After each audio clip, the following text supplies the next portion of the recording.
Assalamualaikum warahmatullahi wabarakatuh. Perkenalkan, nama saya Muhammad Ismail Faruqi dari jurusan Sistem Informasi Jakarta dengan NIM 0547423882. Di sini saya ingin menjawab uh, pertanyaan dari tugas 2 dan mempresentasikan hasil proyek saya. Jadi pertama di sini saya ingin menjelaskan ada tiga file HTML yang berisikan uh, HTML/X, di mana indeks HTML ini sebagai indeks, stok HTML ini sebagai stok HTML, lalu juga ada tracking HTML untuk bagian tracking. Di bagian indeks HTML ini, dia itu indeks untuk stok ataupun tracking. Bagian sini. Dalam stok HTML ini berisikan file HTML yang yang berkaitan dengan untuk fungsionalitas di bagian stok. Untuk tracking juga seperti itu. Ini bisa dilihat di bagian indeks HTML.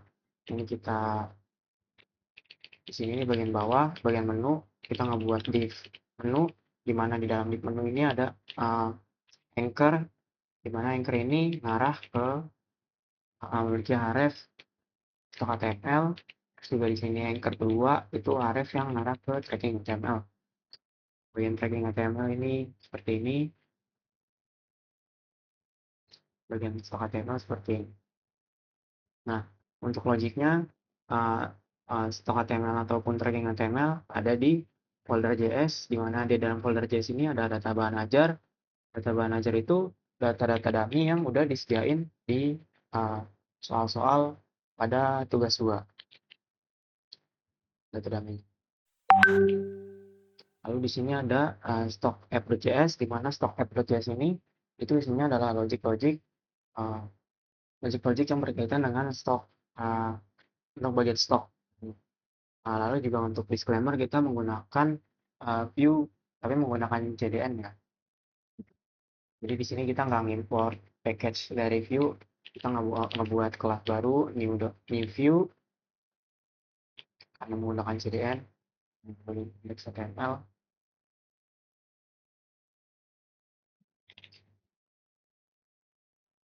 Tracking. Ini kita balik menjelaskan kembali di bagian stock.app ya.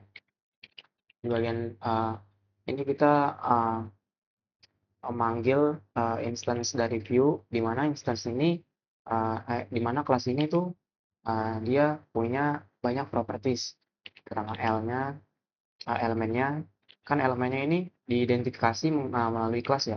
Kelasnya ini app, class app, terus di sini ada value, ada properties data, di mana data ini ada judul halaman, deskripsi halaman, UPBJJ list, dan seterusnya. Seperti sampai sini. Lalu di sini ada computed, di mana computed ini dia logiknya ya teman-teman.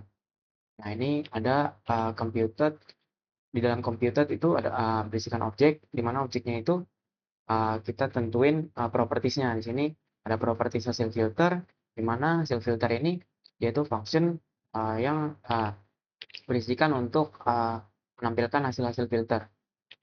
Sini kita nggak buat variabel hasil, di mana kita akses di stock.filter, terus kita bikin functionnya di sini yang nerima argumen yang nerima parameter item di dalam functionnya kita nggak buat variabel-variabel ini. Terus nanti setelah kita ngebuat variabel tersebut kita nge-return, setelah itu kita nge-sort. Coba ya. Sini juga ada watch, filter UPBJJ, di mana filter UPBJJ ini dia nerima parameter nilai baru seperti ini. Ini kondisinya. Juga ada talk by untuk mengurutkan. Sini ada methods juga seperti ini. Di bawah ya teman. Methods. yaitu untuk logic bagian stok. Lalu juga di bagian ini untuk logic di bagian tracking. Kita panggil instance dari view, kita panggil new view, lalu kita panggil, dalamnya ada objek, terus juga kita kasih elemen identifiernya berdasarkan kelas app. Di sini ada data, properties data, di mana berisikan objek. Sini value-nya, juga di sini ada computed. Computed itu variabel nomor baru, fungsinya tuh. Sebenarnya computed itu dia variabel yang bisa berubah-ubah ya. Kayak kalau di React itu sebutannya mungkin useState ya. Iya, useState. Setahu saya seperti itu. Bukan useState apa ya kalau di React. Mungkin di pertemuan selanjutnya nanti saya cari tahu lagi. Nomor baru di sini, nomor DO baru, function. Di sini ada variabel-variabelnya, kita nge-return, detail paket,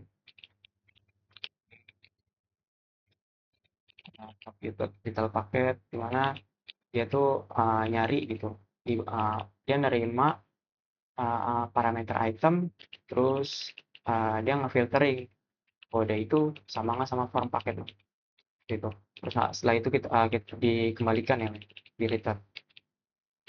Ini ada komputer total harga dan ini ada watch juga ya teman-teman, rekan-rekan. Ini ada watch di sini. Ini ada conditionnya. Tadi ada cari DO, cari nomor DO ditemukan seperti ini kondisinya. Misalkan tidak ada nilai barunya, kita langsung paksa ke dalam, kita ubah jadi string kosong. Misalkan tidak ada, dia akan override value dari pesan cari ini jadi nomor DO belum ditemukan. Di sini ada metodenya, terusnya lumayan banyak ya teman-teman sampai sini. Oke, mungkin itu di bagian logic dan project yang udah saya coding ya, yang udah saya buat. Terus juga mungkin kita bisa lanjut ke projectnya ya, live.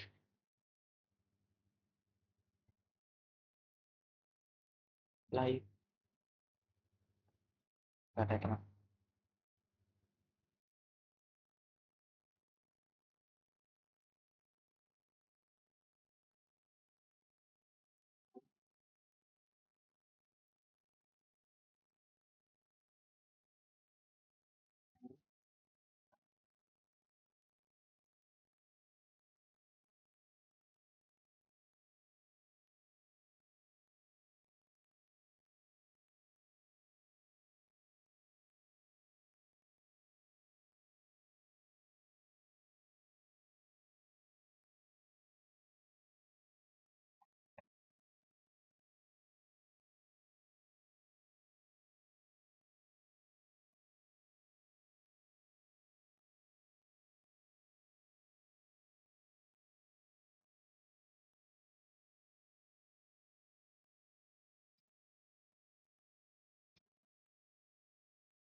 Nah,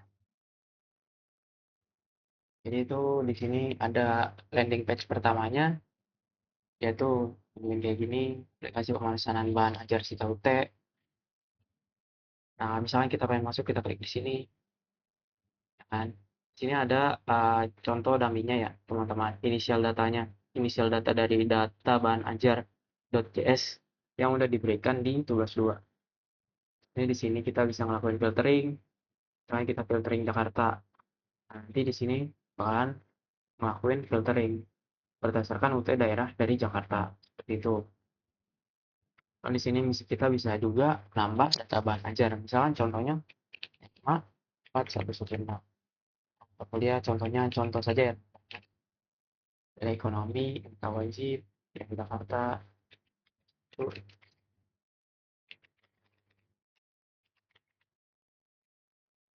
Jadinya untuk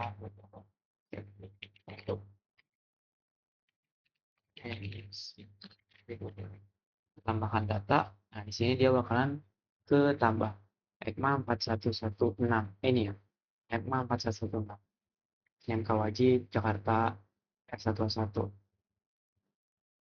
seperti itu. Itu untuk fitur tambah data bahan aja. Di sini juga ada tracking juga. Misalkan kita di sini uh, mau nambahin delivery order terlebih dahulu. Misalkan saat animenya itu 62541. Uh, ekspedisinya JNE, terus juga kita langsung tambahkan DO, nanti ditambahkan DO itu bakalan muncul. Misalkan kita search ya, misalkan kita search menggunakan data dari Rina Wulandari, search, nah dia akan muncul seperti ini teman-teman. Rina Wulandari, statusnya dalam perjalanan, ekspedisi, JNE reguler seperti itu. Di sini. Ini data yang diberikan di data bahan ajar.js yang ada di tugas 2, data dummy-nya ya. Oke, mungkin